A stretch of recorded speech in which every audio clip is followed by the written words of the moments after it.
आपको भरोसा दिलाना चाहता हूं कि ये 60वें साल में ही हम स्मार्ट बॉर्डर प्रोजेक्ट को लॉन्च कर बांग्लादेश और पाकिस्तान की पूरी सीमा को हम अभेद करेंगे और इससे आपके काम में आपको बहुत बड़ी तकनीकी सहायता उपलब्ध हो जाएगी। तकनीकी सहायता के बाद आपका पराक्रम, आपका शौर्य, आपका समर्पण, आपकी देशभक्ति के साथ साथ एक मजबूत सपोर्ट तकनीक का भी आपके पास उपलब्ध होगा, जिससे हम दोनों सीमाओं को सुरक्षित कर देंगे। All right, well, India is fortifying its borders along Bangladesh at a rapid pace. The policy to detect, delete and deport illegal infiltrators has gathered steam after the election of BJP in West Bengal and Himanta's return in Assam.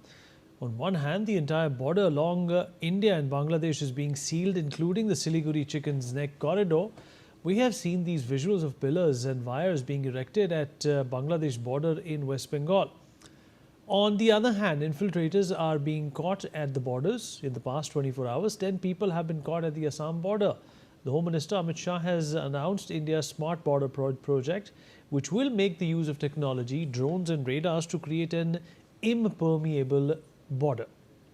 Let's also talk about this with our guest. Joining us on the show is Dr. P.K. Mishra, former ADG, BSF, Major General Sudhakarji, Defence and Geopolitical Expert. Mr. Gautam Mukherjee, Senior Journalist, joins us on the show. General Sudhakarji, sir, I'll begin with you. Sir, what have you made of this rapid and this extremely swift pace with which the government is not only aspirational but hell-bent to stop infiltration and seal off our borders, to protect a number of vices from entering our country? Perhaps in the last few years, we have never seen something move this quick when it comes to the fortification of the borders. Yeah, absolutely. Good evening, Vinit. Thank you for taking me for your show, and my very warm greetings to distinguished co-panelists. As far as the smart fencing is concerned, it's a remarkable and very significant milestone towards a border security is concerned. And why it is so remarkable and significant is because in the shortest possible time, the government has identified the problem correctly, carried out the analysis, also generated multiple options, and has gone in for the best option. It's been done with military precision, and so much so when you talk about the smart fencing, I was checking up the literature. The best in the world is being brought in. Artificial intelligence driven kind of, you have drones for surveillance, you have under surface, subterranean kind of detectors, just to detect the tunneling which is happening in Jammu region, and you have detection in pitch dark night, which was even could not be thought of, could not be conceived earlier a couple of years back. So all these things put together, it is on the lines of, it will contribute towards Sudarshan Chakra as well. It is going to give us early advance information so that preventive steps in totality can be taken. Illegal migration will stop. Narcotic, flowing across the border. The cattle smuggling activities are going to stop. I would say the counterfeit currencies, and a host of other things which will stop across the border by doing this. And most importantly, I must compliment the present dispensation and the leadership for having transferred the land to BSF. It is a long-awaited kind of a security imperative which has been addressed in a very comprehensive manner and a fast pace. Look at the time and the speed at which it is actually taking place. It's highly commendable, and kudos to the leadership and the dispensation. And only issue is that the implementation should be time bound. Only then the dividends will be reaped in favor of national security. Otherwise, this may turn out to be counterproductive if delays, going to perpetuate. Therefore, it has to be done in a planned manner. We need to prioritize. We need to see as to what all things can be done in the short term and in the medium term and the long term. We need to look at the issues at multiple levels: strategic, intermediate level and the local level, and identify the threats. Because what needs to be seen when the technology is brought in, is the adversary goes in for a spiral or technology spiral, how to counter it. So that countering method also has to be seen, how best we can negate it, and we have to be proactive in our approach. Rather than getting surprised inside our country, we need to look ahead across the border as to where they are starting from and stop them then and there. Well said, sir. You're quite right about that. Gautam, your opinion on the government's priorities when it comes to stopping this infiltration. Where does this stem from? How big the problem actually is, and what all areas apart from this is the government likely in the future to take similar steps? Well, right at this moment, we have a very happy situation in which the center, the Assam government, the Bengal government, and various governments in the Northeast are all aligned in their desire to stop cross-border infiltration. Now, having said that, I have no difficulty in believing that the BSF will execute this with all due diligence and speed. What I'm a little concerned about is the political pushback from Bangladesh, which is already, they made stray remarks like, what will a fence do to stop us? Now, what is it? Is it a birthright to come into our country illegally? I know we have 4 crore Bangladeshis all over the country. Right now, we've demolished some slums which were created in Congress times in Bandra, and you can see them leaving like the proverbial cockroaches and spreading out God knows where, probably into new bolt holes all over the country. But if there is a will, then we will catch these people, deport them. Prior to deporting them, we may have to put them into detention centers, and we'll have to negotiate with the Bangladeshis to take them back without resistance. And if they resist, I think, and whether they resist or not, I think we ought to renegotiate both the Teesta and the Ganga water accords to completely favor our situation, i.e. India, and only give them the spillover, as we are doing in Pakistan after the abeyance of the Indus Water Treaty. So we have to be very careful not to be seduced by any blandishments from the Bangladesh side, and we must push back those who are here as well as prevent those who are trying to come in. Okay, fair enough. Let me also rope in Mr. Vora into this conversation.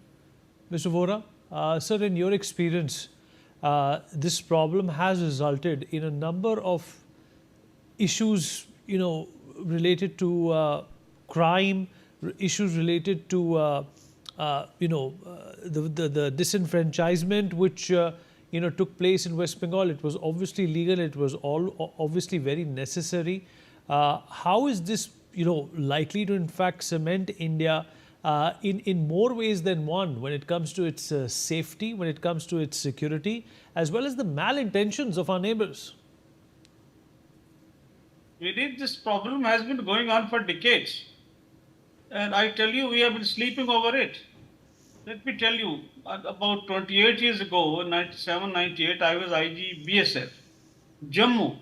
And can you believe that they were coming to the Jammu border, brought by people, by doubts, to be pushed across the border to Pakistan first, but the fact that they were coming. And then I came to know that they were first brought from train from Calcutta to Amritsar. They'll be made to stay in the Gurdwara.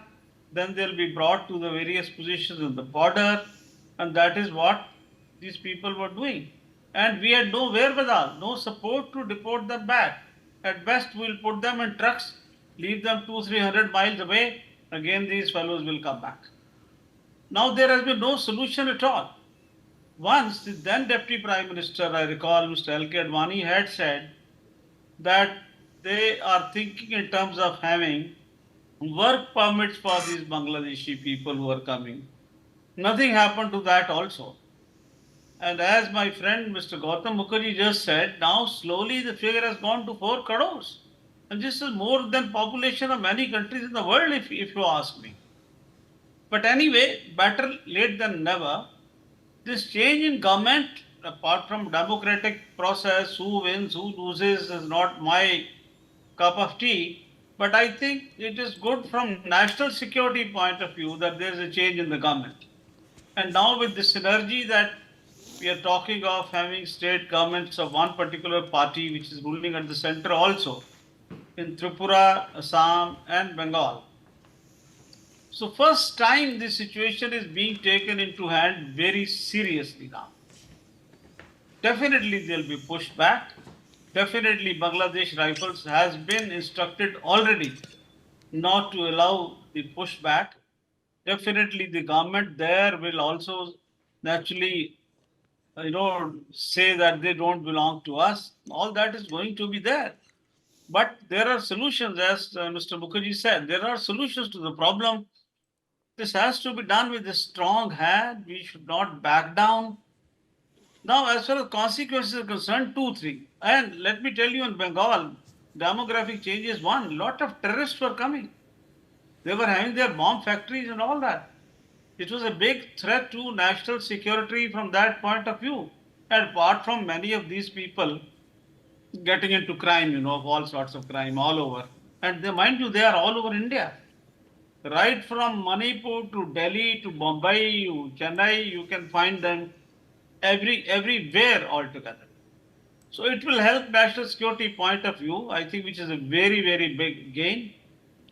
Second is it will stop further infiltration, which is another very big gain. If you're talking of at the moment the advantages that we are going to have.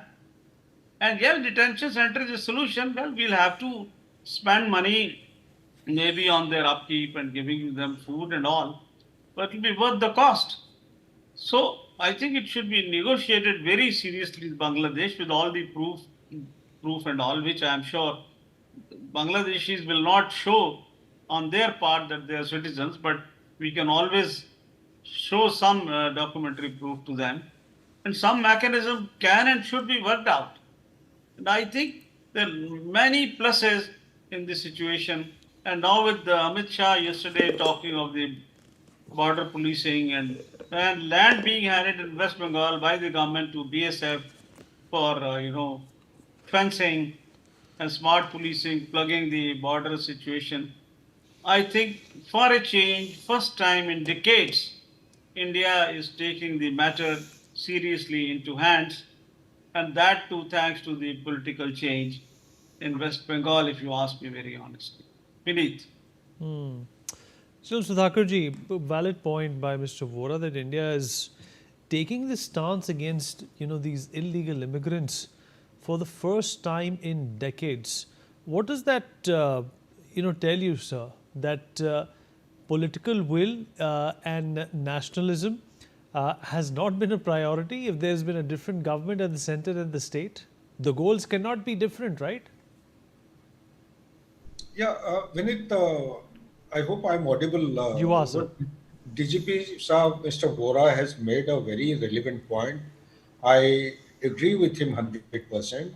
And I take the point a step ahead. A time has come wherein there is a requirement to amend the constitution if required or legislate a law wherein issues related to national security have to be given overriding importance on a regional or parties politics, I would say, and therefore they have to be implemented without any objection. So it has to go suo moto in a unilateral manner There should be no debate. There should be no discussion. An issue which is of so relevant, so seriousness, so sensitive, has been hanging fire for past 28 years. Mr. Vora has actually called it out loudly. I must compliment him.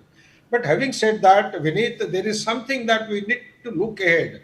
I also go to an extent of proposing that borders are going to be, particularly our immediate neighborhood, will continue to pose a challenge, because it is not only that particular country which is going to be a challenge. There are multiple agencies who have started operating in our immediate neighborhood, starting with Pakistan's ISI. You have United Front Works Department of China.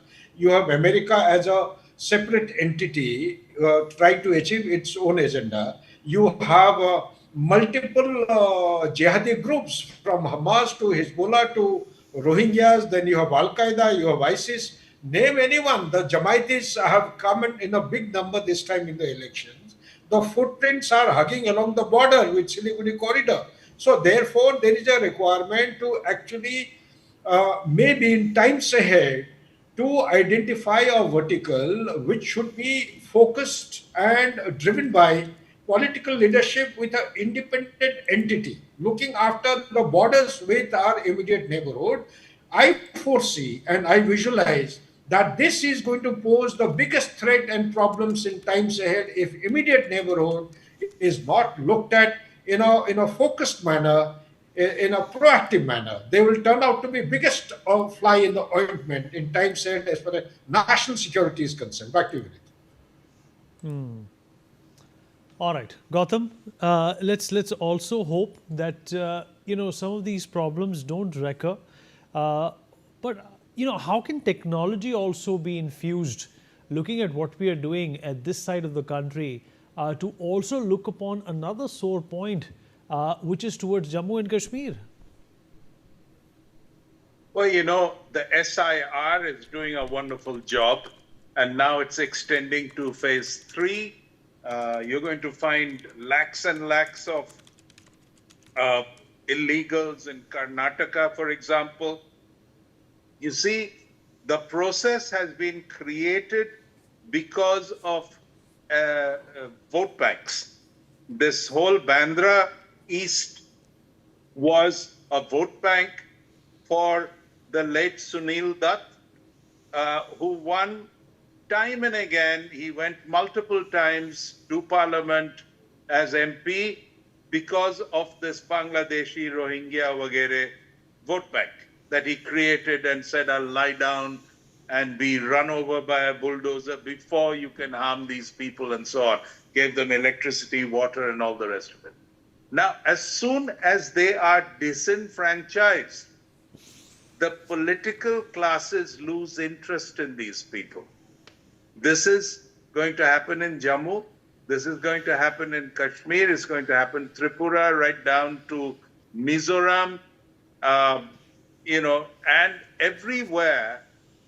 Once they are of no use to the political classes, irrespective of the fact that in any case the opposition is badly mauled, except perhaps in the south, and that's where it is going to begin next, where they will slowly lose control. But in the rest of the country, they have little hope of coming back into power. Having said that, they can be a nuisance, like General Sutagarsi is saying. They can be a severe nuisance, and so we will either have to deport them or we will have to contain them in detention camps. I think there ought to be, when you have 4 crore of these people around, you have to have an annual target. It's much like a company says, okay, how many you're going to deport in 1 year? So maybe 100,000, maybe 50,000. And this will have to be negotiated with Bangladesh, that is dependent on us on multiple fronts, for raw materials, for electricity, for water, they're practically unable to function without Indian help, irrespective of their malintentions, the ISI, and the Chinese, the CIA, all of them put together. it is a right here and now problem that they have, that if they don't get on with Indians, they are in deep trouble in terms of survival. And I think that is something that is leverage to the Indian side that should be used thoroughly. Now, as far as technology goes to identify these people after they've been disenfranchised, is fairly easy. And then you have to decide how many have to be interned. And I'm not saying in one place by the border, in West Bengal, Tripura, all the border states. I'm saying in every state.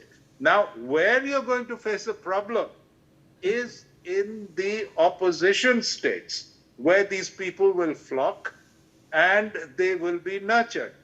But if they're disenfranchised, to what extent they'll be nurtured remains to be seen. Because politicians are by nature extremely ruthless.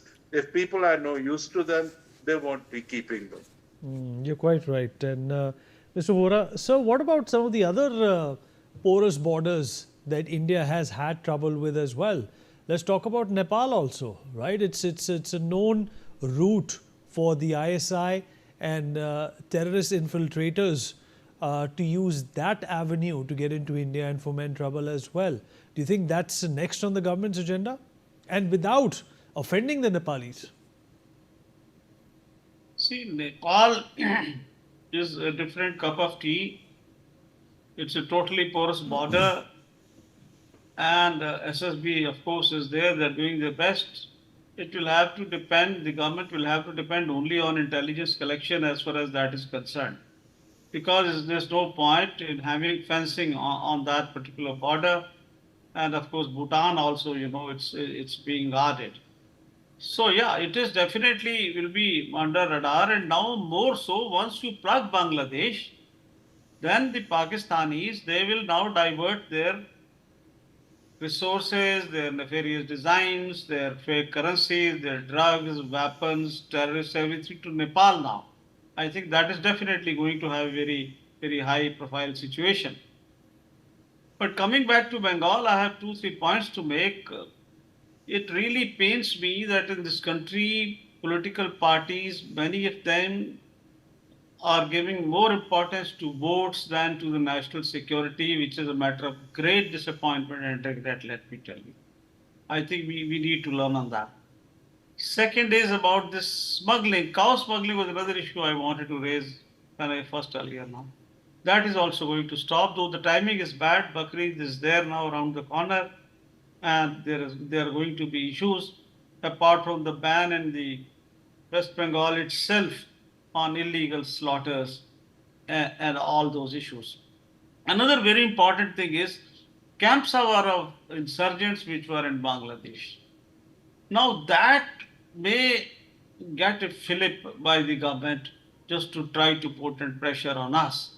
Because I've been DGP Tripura myself, I know this for a fact that these problems do come about.